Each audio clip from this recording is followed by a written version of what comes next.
Korean baseball lineups. Yesterday for me, it was, I get into FC, I upload projections, and for me, I don't know if you guys do the same thing, but I uploaded projections and I automatically do the thing where, here, and I can just show you guys. I get in here and I just click the my projections thing. So it'll highlight only people that I put in projections for, right? But naturally, when I did that yesterday, these names I knew from the very beginning were gonna give me a problem. I didn't know how, but I knew they were gonna give me a problem, right? And Dave, this is what I mentioned to you yesterday. So we still have some tweaking to do. Nothing is perfect, but for me was I uploaded projections. I trusted that I had all my guys down packed. I had a projection for everyone, which I did. But when I threw the projections button and it only highlighted people with projections, I forgot that I still should go down through the whole list to make sure I got everyone. And of course, there were multiple names. I think there might have been 5, 6, 7, 8 guys that I didn't get projections for, even though I actually had projections for, right? So what happened was some guys use a space, some guys use a dash, a hyphen, or whatever. Some guys have 3 names. Maybe in my projection list I didn't put their second name. Like,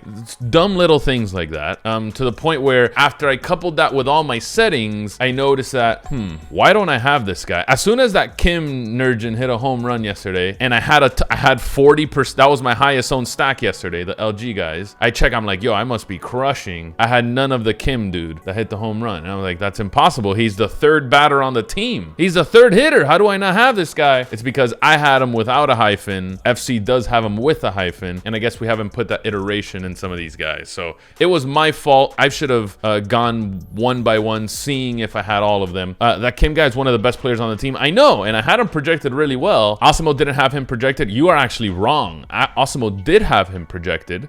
Just the way Osimo wrote it. I checked a few projection sources. Osimo did have him. Just you, when you uploaded that, Osimo doesn't have him with a hyphen. So that was the issue. But Osimo did project him. Yes, he did. That's one had him correct. Osimo had him, I believe, without a hyphen. We have him with a hyphen. So it's all these Su, Kang, No, Kang, Min, all these guys. Some have a hyphen. Sometimes we didn't have a hyphen. All this stuff. Like, it's iffy. But Chris, if you had that problem, I know a few guys using Osimo's projections that had that. I had 2 DMs specifically asking me for that. So I just gotta revisit the variations in which we upload some of these. But yeah, another one said, so that was my mistake yesterday. That was one of the things I did that I kind of messed up on. I know going forward I cannot do that, and I will not do that. So it's something I'm learning from. Another one, I had 2 pitchers from the same team and I didn't want that. Wait, how do you have 2 pitchers from the same team? The heck? Unless you're playing like relievers or something. I don't know. That's I don't know how you landed on that one.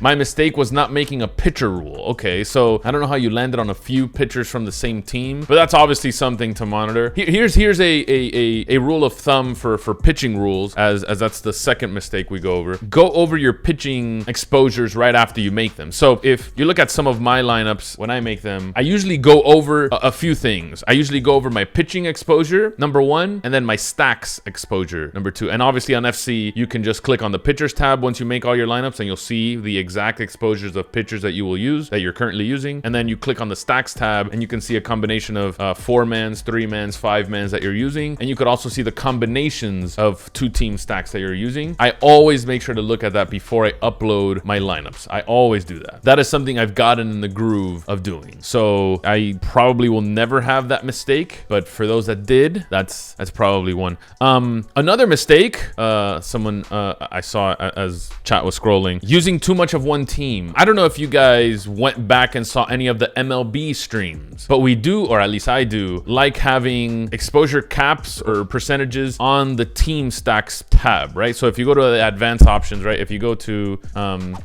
advanced options and you were to go to team stacks and you make 2, say this one's your 5-man stack on this side, you add everyone. I don't just leave everyone at 100 because projections are going to take over way too much, and then you're going to have too much of one team unless you're running an insane amount of uniques, and then you have a lot of randomness, right? Which, for the sake of this example, we're not talking about that. It's just this. I'd like to cap this. Or I also like to just make, which is what I did yesterday, I like to make my stacks individually. So if I wanted to make my hand stacks first, course, I'll select this team on one side, and then I'll put everyone else on the other side and only make these stacks first, and then go one by one making the stacks. I have more control, right? I have more control. But not capping teams in some way, shape, or form is definitely a mistake. You'll get way too exposed to teams that you're not supposed to get exposure to, right? Like, for example, how many people used the Doosan team yesterday and just had like 60 or 70% of their lineups with this Doosan team? Yeah, they might be the nuts. They might be the Yankees, right? They might be the Yankees, but it's still baseball. There's still short-term variance. They still can put up just 3 runs and completely flop, and that's what you're trying to avoid, is just lose all your money and put all your eggs in one basket. You don't really want that. You don't want that at all, right? There's obviously going to be low-owned guys that are really good. Obviously going to be some teams that are in low-owned spots but can still put up runs, and that's what you want to find. And not capping teams could definitely hurt you. So that's pretty tough. I know you're in the market to make money, but FC and Awesome are killing my edge for KBO. I mean, that's our product, man. We're trying to put the best product out there. We're trying to make the very best projections we can, trying to give the very best content we can, and I'm trying to give away the very best strategies, man. That's how we've built our company, dude. That's probably how you also became a good player, brother.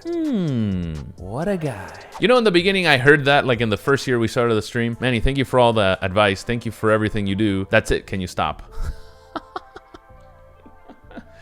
What a world, eh? What a world. The last mistake that I heard, this one was from Discord. So the last mistake that people want to improve on, or people should improve on after day one: too much of one catcher. Too much of one catcher. Who was the guy yesterday? Was it the Yang guy?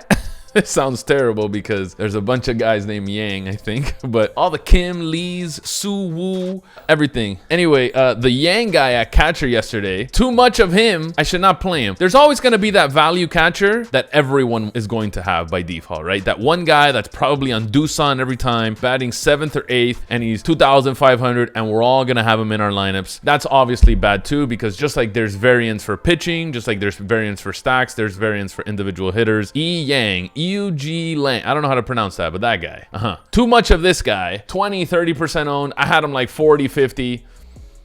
You know, that's the type of stuff you don't want. And overexposing yourself to one specific hitter, and it always happens at the catcher spot. You need to play a catcher. Catcher is in the best position, especially when it comes to hitting, and you always have that one catcher where you're gonna, dude was 70% in high stakes. Trust me, I know. I saw the ownership projections. I saw the what guys were doing at high stakes. I saw what he was in big tournament, and I saw what other guys had him in their lineups only. And I'm just like, not a bad thing, because I think he got a double, right? I think he got a double. I think he had like 7 points or something. So it wasn't horrible, but can you cap someone like that? Can you stop that from happening? Can you be a little bit better when differentiating at a spot where, you know, the catcher's 70% owned? Of course. And over time, that is going to work. If you're talking about short term, if you're looking at this slate only, that might get a little bit tough there. But I think we went over like, what, 4 or 5 mistakes here that are, you know, we can learn from, we can avoid. You know mine. Don't do mine. I think everyone should learn. But I'd love it if we could revisit this maybe once a week, right? Where we can go back and see, yo, mistakes. What did I do? What did you do? What did people do during the week? That way we could all learn from, because my mistake yesterday probably happens to someone today, probably happens to someone tomorrow, or the next day, or the next day. And we could all avoid that, right? We could all avoid that. That way we could all learn from each other. Good mistakes, guys. Good mistakes. I think we could all learn from it. I think we could all get better, dude. I think we could all get better. And I love doing exercises like this. Makes me feel like I'm being productive, you know? All right, lost. Got my booty waxed. First night of KBO. Time to get better, baby. Time to get better.